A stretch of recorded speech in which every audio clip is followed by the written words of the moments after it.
بسم اللہ الرحمن الرحیم۔ اس سے آگے چلیے۔ اصل قرآن مجید کے 3 مقامات سے معلوم ہوتا ہے اصل قرآن اللہ کے پاس ہے۔ یہ قرآن جو ہمارے پاس ہے مصحف عثمان رضی اللہ تعالی عنہ، یہ اس قرآن کی مصدقہ نقل ہے۔ اصل قرآن کہاں ہے؟ ایک جگہ فرمایا بل ہوا قرآن مجید فی لوح محفوظ، لوح محفوظ میں ہے اصل قرآن وہاں ہے۔ اسی طریقے سے اسی سورہ زخرف کی اگلی آیت کیا ہے؟ ہم نے اسے عربی قرآن بنا کر اتارا، لیکن اصل قرآن کیا ہے؟ وَإِنَّهُ فِي أُمِّ الْكِتَابِ لَدَيْنَا لَعَلِيٌّ حَكِيمٌ، حقیقت میں تو یہ الکتاب میں ہے جو ہمارے پاس ہے، اور علی ہے بہت بلند، حکیم بڑی حکمت والا، یا محکم مضبوط۔ حکیم کے دونوں معنی ہیں۔ استحکام بھی اسی ہے کاف اور میم کے مادے سے بنا ہے، کسی شے کا پختہ ہو جانا، مضبوط ہو جانا، اور عقل کی پختگی وہ حکمت ہے، وہ دانائی ہے۔ اس اعتبار سے نوٹ کیجئے اصل قرآن کہاں ہے؟ لوح محفوظ میں۔ اصل قرآن کہاں ہے؟ ام الکتاب میں۔ اسی کو کہا گیا ہے ایک اور مقام پر فی صحف مکرمۃ مرفوعۃ مطہرۃ بأیدی سفرۃ کرام بررہ۔ یہ قرآن، اصل قرآن تو بڑے صحیفوں میں، ان صحیفوں میں ہے، ان صفحات میں ہے، ان اوراق میں ہے، جس کی شان کیا ہے؟ مکرمۃ، ان کی انتہائی تعظیم کی جاتی ہے۔ مطہرۃ، نہایت پاک صحیفے۔ فی صحف مکرمۃ، مرفوعۃ بلند و بالا، مطہرۃ بِأَيْدِي سَفَرَةٍ کرام بررہ، ان فرشتوں کے ہاتھ میں جو بہت باعزت، بہت اونچے درجے کے، ان کے ہاتھوں میں ہے۔ وہ لوگ ہیں کہ جن کی تحویل میں ہے یہ کلام پاک۔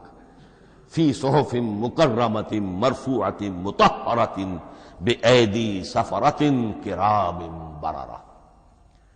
اب اسی کو بیان کیا ہے سورہ واقعہ میں، فلا اقسم بمواقع النجوم، تو نہیں، میں قسم کھاتا ہوں ستاروں کے ڈوبنے کی جگہ کی۔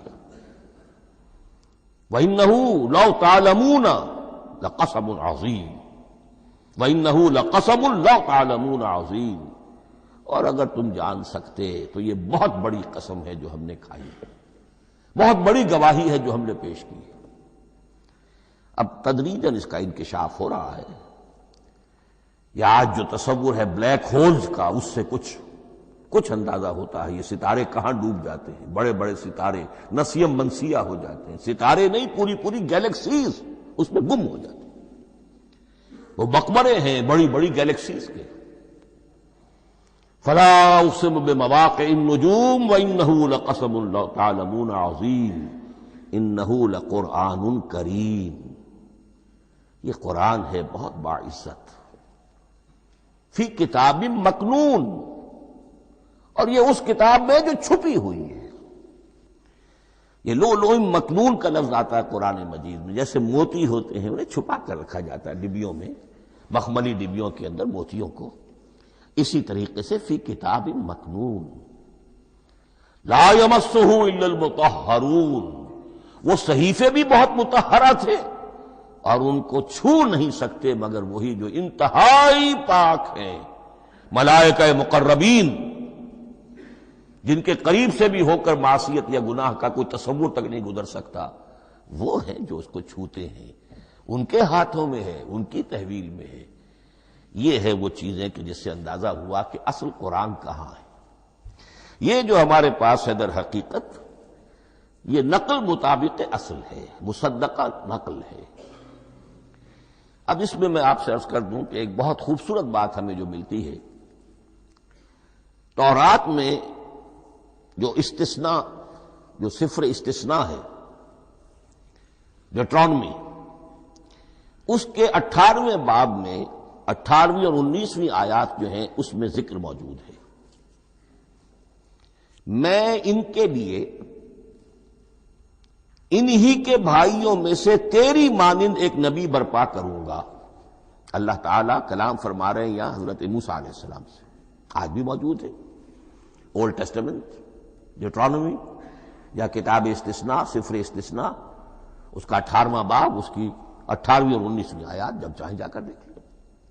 میں ان کے لیے ان کے بھائیوں ہی میں سے تیری مانند ایک رسول اٹھاؤں گا، میں ان کے لیے انہی کے بھائیوں میں سے تیری مانند ایک نبی برپا کروں گا اور اپنا کلام اس کے منہ میں ڈالوں گا، اور جو کچھ میں اس سے کہوں گا وہی وہ ان سے کہے گا۔ یہ ہے جو پیشین گوئی ہے محمد الرسول اللہ صلی اللہ علیہ وسلم کی۔ اور یہاں وہ فرق واضح کر دیا گیا، اے موسیٰ تم سے تو یا تو ہم نے کلام کیا ہے یا تمہیں جو کتاب دی ہے وہ لکھی ہوئی دی ہے، لیکن جو نبی تیری ہی مانند میں برپا کروں گا۔ اب اس میں بھی نوٹ کرنے کی بات ہے کہ حضرت موسیٰ کے مشابہ نبی اکرم صلی اللہ علیہ وسلم کے سوا کوئی نبی نہیں۔ صاحب کتاب وہ بھی تھے، صاحب کتاب محمد بھی ہے، صاحب امت وہ بھی تھے، اور صاحب امت محمد رسول اللہ ہے، تیری مانند۔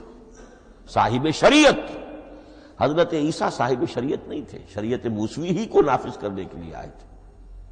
ان کی حیثیت دین موسوی کے مجدد کی تھی، ویسے نبی تھے، اللہ کے فضل و کرم سے نبی تھے، اس میں کوئی شک نہیں، رسول تھے، لیکن یہ کہ ان کے کام کی نوعیت کیا تھی، اس لیے کہ کوئی نئی شریعت لے کر نہیں آئے۔ اب بھی انجیل میں الفاظ موجود ہیں، don't think I have come to destroy law, جو موزائک لا جسے یہ کہتے ہیں، شریعت موسوی، وہ تم پر نافذ رہے گی، تم اس کی پابندی کرو گے، چونکہ صاحب شریعت رسول یا موسیٰ یا محمد صلی اللہ علیہ وسلم علیہ الصلوۃ والسلام۔ تو میں ان کے بھائیوں میں سے، اب بھائی کون ہوں گے؟ ظاہر بات ہے بنی اسرائیل، ان کے کزنز کون ہیں؟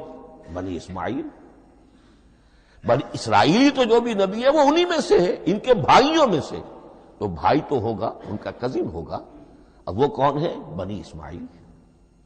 آپ نے ابھی سنا ہوگا جب پیس ٹریٹی ہوئی تھی اور کلنٹن صاحب آئے تھے، اور وہاں جب شاہ حسین جو ہیں اردن کے وہ بھی آئے اور بغل گیر ہوئے تھے، اسرائیل کے وزیر اعظم تھے، تو اس وقت یہ لفظ استعمال کیا تھا صدر کلنٹن نے کہ آپ لوگ تو آپس میں کزنز ہیں، لفظ کزن استعمال کیا تھا۔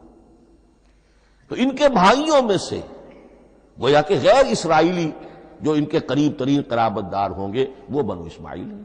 تیرے مانند صاحب شریعت نبی میں برپا کروں گا، لیکن اس پر جو میرا کلام اترے گا وہ کس شکل میں اترے گا؟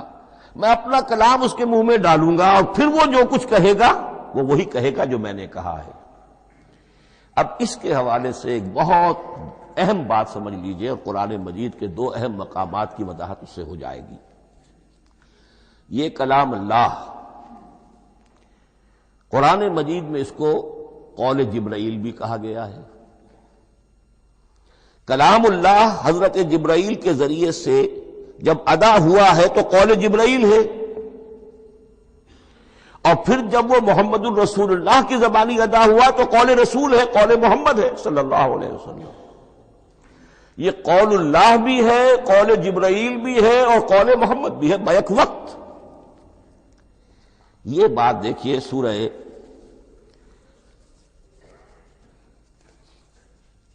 اذا السماء انفجرت، اس میں یہ سورت جو الفاظ آئے ہیں، انہ لقول رسول کریم، سورت تکویر، اذا الشمس کورت، انہ لقول رسول کریم ذی قوت عند ذی العرش مکین مطاع ثم امین وما صاحبکم بمجنون۔ یہ یہاں پر حضرت جبرائیل کا ذکر ہو رہا ہے۔ وما ہوا بقول شیطان الرجیم، محمد تک اس قرآن کو لانے والا تو وہ بلند پائے کا فرشتہ ہے، یہ کوئی شیطان رجیم نہیں ہے۔ اس لیے کہ مکے والوں نے کہہ دیا تھا ہو سکتا ہے کوئی بدروح آئی ہو محمد پر، اور اس بدروح نے کوئی الٹی سیدھی بات سکھا دی ہو، نہیں، انہ لقول رسول کریم، یہاں رسول کریم کون ہے؟ حضرت جبرائیل۔ انہ لقول رسول کریم ذی قوت عند ذی العرش مکین، بڑی قوت والا اور جس کا بڑا اونچا مقام اور مرتبہ ہے عرش والے کے قریب۔ ذی قوت عند ذی العرش مکین مطاع ثم امین، وہ فرشتوں کے مطاع ہیں، فرشتے ان کی اطاعت کرتے ہیں، فرشتوں کے سردار ہیں، اور پھر ساتھ ہی پورے امین ہیں، جبرائیل امین، یہ ہم لفظ استعمال کرتے ہیں۔ اور اس کے بعد آگے جا کے فرمایا وما ہوا بقول شیطان الرجیم، یہ کسی شیطان ایک رجیم کا قول نہیں ہے۔ اب یہاں اس سورہ تکویر میں قرآن کو قول جبرائیل قرار دیا گیا، لیکن سورۃ الحاقہ میں چلیے، اس کے آخر میں آتا ہے انہ لقول رسول کریم وما ہوا بقول شاعر قلیلا ما تؤمنون ولا بقول کاہن قلیلا ما تذکرون تنزیل من رب العالمین۔ یہاں اب رسول کریم سے مراد محمد الرسول اللہ صلی اللہ علیہ وسلم، یہ کسی شاعر کا قول نہیں ہے، کسی کاہن کا قول نہیں ہے، یعنی جس کے زبانی یہ قرآن لوگوں کے سامنے آ رہا ہے۔ جبرائیل کا قول ہو کر تو محمد پر نازل ہوا صلی اللہ علیہ وسلم، لیکن اب لوگوں کے سامنے وہ قول محمد بن کر آ رہا، انہ لقول رسول کریم وما ہوا بقول شاعر قلیلا ما تؤمنون ولا بقول کاہن قلیلا ما تذکرون تنزیل من رب العالمین۔ تو قرآن مجید کلام اللہ ہے، پھر وہ قول جبرائیل بنا جب جبرائیل نے آ کر محمد کو سنایا، اور پھر وہ قول محمد بنا جب محمد کی زبان مبارک سے لوگوں نے اسے سنا، اہل عرب نے سنا، اور پھر وہ بات پھیلتی چلی گئی۔